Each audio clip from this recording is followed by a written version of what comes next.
Welcome to ನೆರವು wealth guide YouTube channel. ನಮಸ್ಕಾರ ಸ್ನೇಹಿತರೆ, ಸ್ವಂತ ವಾಹನ ಖರೀದಿ ಮಾಡಿ ಸ್ವಯಂ ಉದ್ಯೋಗ ಆರಂಭಿಸಬೇಕು ಅನ್ನೋ ಆಸೆ ನಿಮ್ಮದಾಗಿದೆಯಾ? ಹಾಗಿದ್ದರೆ ಕರ್ನಾಟಕ ಸರ್ಕಾರದ ಸ್ವಾವಲಂಬಿ ಸಾರಥಿ ಯೋಜನೆ ನಿಮಗೆ ಒಂದು ಅವಕಾಶವನ್ನು ನೀಡುತ್ತದೆ. ಈ ಯೋಜನೆಯಡಿ ಆಟೋ ಟ್ಯಾಕ್ಸಿ, ಗೂಡ್ಸ್ ವಾಹನ ಹಾಗೂ ಟ್ರ್ಯಾಕ್ಟರ್ ಖರೀದಿಗೆ 4 ಲಕ್ಷದವರೆಗೆ ಸಬ್ಸಿಡಿ ಸಿಗುವ ಸಾಧ್ಯತೆ ಇದೆ. ಈ ವಿಡಿಯೋದಲ್ಲಿ ಎಷ್ಟು ಸಬ್ಸಿಡಿ ಸಿಗುತ್ತದೆ ಮತ್ತು ಅರ್ಜಿ ಹೇಗೆ ಹಾಕಬೇಕು, ಈ ಎಲ್ಲ ಮಾಹಿತಿಯನ್ನ ಸಂಪೂರ್ಣವಾಗಿ ತಿಳಿದುಕೊಳ್ಳೋಣ. ಸ್ವಾವಲಂಬಿ ಸಾರಥಿ ಯೋಜನೆ 2026 ಈ ಯೋಜನೆಯನ್ನು ಕರ್ನಾಟಕ ಸರ್ಕಾರದ ವಿವಿಧ ಅಭಿವೃದ್ಧಿ ನಿಗಮಗಳ ಮೂಲಕ ಜಾರಿಗೆ ತಂದಿರುವ ಒಂದು ಸ್ವಯಂ ಉದ್ಯೋಗ ಯೋಜನೆ ಆಗಿದೆ. ಈ ಯೋಜನೆಯಡಿ ನಿರುದ್ಯೋಗಿ ಯುವಕರಿಗೆ ಟ್ಯಾಕ್ಸಿ, ಆಟೋ, ಗೂಡ್ಸ್ ವಾಹನ, ಟ್ರ್ಯಾಕ್ಟರ್, ವಾಣಿಜ್ಯ ವಾಹನ ಖರೀದಿಸಲು ಸರ್ಕಾರದಿಂದ ಸಹಾಯಧನವನ್ನು ನೀಡುವುದು. ಸ್ವಾವಲಂಬಿ ಸಾರಥಿ ಯೋಜನೆಯ ಮುಖ್ಯ ಉದ್ದೇಶಗಳು ಏನು ನೋಡೋದಾದ್ರೆ, ಮೊದಲನೇದಾಗಿ ನಿರುದ್ಯೋಗಿ ಯುವಕರಿಗೆ ಸ್ವಂತ ಉದ್ಯೋಗವನ್ನು ಕಲ್ಪಿಸುವುದು ಮತ್ತು ವಾಣಿಜ್ಯ ವಾಹನ ಖರೀದಿಗೆ ಆರ್ಥಿಕ ನೆರವು ನೀಡುವುದು. ಈ ಯೋಜನೆಯ ಮೂಲಕ ಗ್ರಾಮೀಣ ಮತ್ತು ನಗರ ಪ್ರದೇಶಗಳಲ್ಲಿ ಯುವಕರಿಗೆ ಉದ್ಯೋಗ ಸೃಷ್ಟಿಸಿ ಅವರಿಗೆ ಆದಾಯದ ಮೂಲವನ್ನು ಸೃಷ್ಟಿ ಮಾಡುವುದು ಮತ್ತು ಹಿಂದುಳಿದ ವರ್ಗಗಳ ಆರ್ಥಿಕ ಅಭಿವೃದ್ಧಿಯನ್ನ ಈ ಯೋಜನೆಯ ಮೂಲಕ ಮಾಡುವುದು.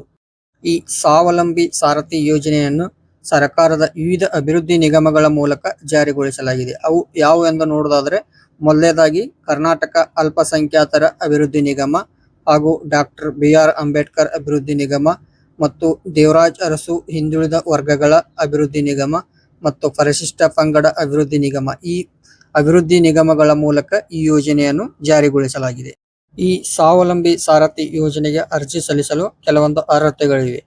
ಮೊದಲಿಗೆ ಕರ್ನಾಟಕ ರಾಜ್ಯದ ನಿವಾಸಿಯಾಗಿರಬೇಕು ಮತ್ತು ವಯಸ್ಸು 21ರಿಂದ 41ರವರೆಗೆ ಇರಬೇಕು ಮತ್ತು ಯೋಜನೆಗೆ ಅರ್ಜಿ ಸಲ್ಲಿಸುವವರು ಯಾವುದೇ ಸರ್ಕಾರಿ ಅಥವಾ ಖಾಸಗಿ ಕಂಪನಿಗಳಲ್ಲಿ ಉದ್ಯೋಗಿ ಆಗಿರಬಾರದು ಮತ್ತು ಅದೇ ರೀತಿ ಒಂದು ಚಾಲನಾ ಪರವಾನಗಿಯನ್ನು ಹೊಂದಿರಬೇಕು, ಅಂದ್ರೆ DL ಇರಬೇಕು ಮತ್ತು ಕುಟುಂಬದ ಆದಾಯ ಆ ನಿಗಮದಿಂದ ನಿಗದಿಪಡಿಸಿದ ಮೊತ್ತದ ಒಳಗಿರಬೇಕು. ಸ್ವಾವಲಂಬಿ ಸಾರಥಿ ಯೋಜನೆಯಲ್ಲಿ ಯಾವೆಲ್ಲ ವಾಹನಗಳು ನಮಗೆ ಸಬ್ಸಿಡಿ ರೂಪದಲ್ಲಿ ಸಿಗುತ್ತೋ ನೋಡೋದಾದ್ರೆ, auto rickshaw, taxi, goods carrier, passenger vehicle, tractors, mini commercial vehicle, ಈ ಆಟೋ ಅಥವಾ ಎಲೆಕ್ಟ್ರಿಕಲ್ ವೆಹಿಕಲ್ಸ್ ಗಳನ್ನ ನಾವು ಈ ಯೋಜನೆಯಡಿಯಲ್ಲಿ ಸಬ್ಸಿಡಿ ರೂಪದಲ್ಲಿ ಪಡೆದುಕೊಳ್ಳಬಹುದು.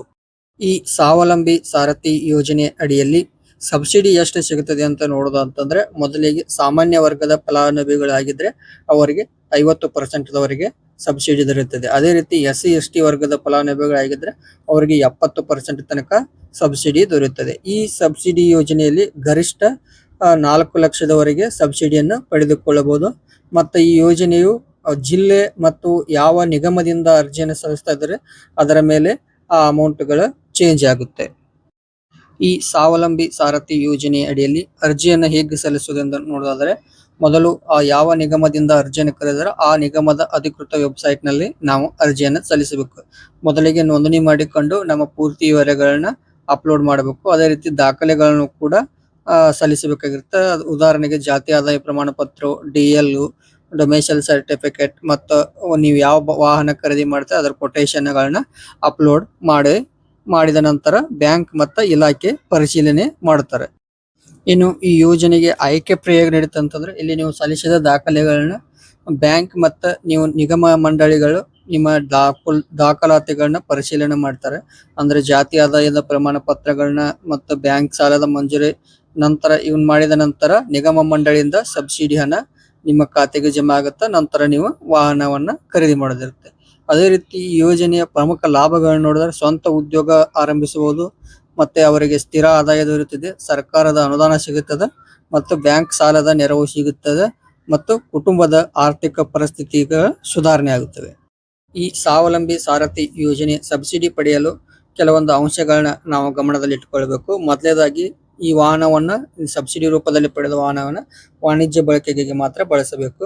ಸಾಲವನ್ನ ಸರಿಯಾದ ಸಮಯಕ್ಕೆ ಪಾವತಿಸಬೇಕು. ದಾಖಲೆಗಳನ್ನ ಸರಿಯಾಗಿ ಸಲ್ಲಿಸಬೇಕು ಮತ್ತು ಏನಾದರೂ ದಾಖಲೆಗಳಲ್ಲಿ ನಕಲಿ ಆತರ ಇದ್ರೆ ಅರ್ಜಿ ತಿರಸ್ಕೃತ ಆಗುತ್ತದೆ. ಅರ್ಜಿ ಸಲ್ಲಿಸಿ ಮೊದಲು ದಾಖಲೆಗಳನ್ನು ಪರಿಶೀಲನೆ ಮಾಡಿಕೊಂಡು ನಾವು ಅರ್ಜಿಯನ್ನು ಸಲ್ಲಿಸಿದ್ರೆ ನಮ್ಮ ಅರ್ಜಿ ಪುರಸ್ಕಾರ ಆಗುವ ಸಾಧ್ಯತೆ ಹೆಚ್ಚಿಗೆ ಇರುತ್ತದೆ.